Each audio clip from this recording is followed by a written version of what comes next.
Wan mane county no Roma Migori eni jaod bura Masuna West Migosi Peter Masara okwayo oganda jo Kenya obi oyier jotelo go eko koluwore kod dongruoge mabende gisetimo ne jopiny.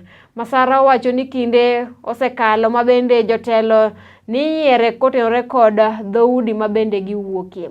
Kolose skund primar Manyamaga kinde mabende no yawa yanga ute moko ang'wen mag somo kono.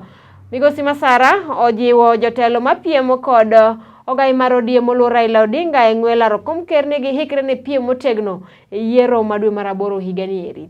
Bende owacho ni oganda makono ero ok bi yie siasa mag Dhoudi e pacho kaendi, komedo ni siasa makamano ero oseduoko piny Kenya chien ahinya e weche go eko mag dongruoge. Gima nyalo loko sura mar Suna West ka eni wager skunde mondo nyithindwa osom chieng' moro gibed gi moro. Sani wan gi classes 4 ma permanent. Skund ni osebedo registered. Wan gi tangi elite 10,000 to gichope dabal. Apenji, idwaro dongruok koso dongruok? Itikao kipande mondo Raila Amolo Odinga obed president mar to kwa bende gi chama moko keni PDP keni UDA. Wan jo ODM. Wachna kanyo jo ODM. ODM adwaro ni register. Chieng nomination ibro kel ka na semi station. Kena mor no sengado bulu mi adek gi wiye ka. It is my humble prayer to them that we remain calm. Let us preach peace. Let people register as voters because the days are only 2 to the end of the registration.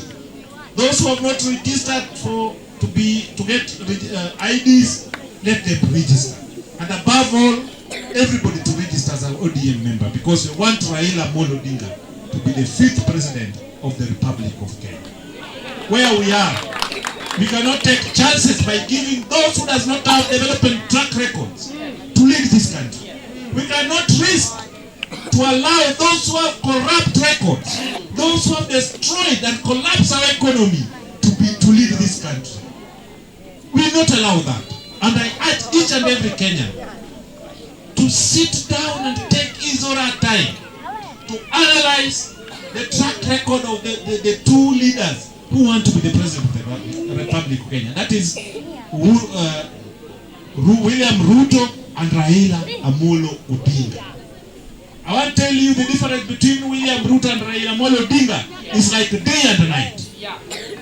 There is no way you can call a night a day, and there is no way you can call a day a night. Those things are 2 separate things.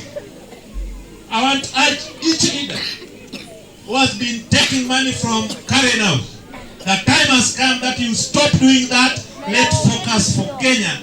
Kenya, which will be for our children and great children, and for prosperity of the future generation. I want to tell fellow Kenyans that as we are going for election, let's not vote using our emotions. Let's be intelligent enough to do what we need to do so that this country can move forward. As an elected member of parliament, my people have instructed me that the only person we are going to vote for is Raila Amolo Odinga.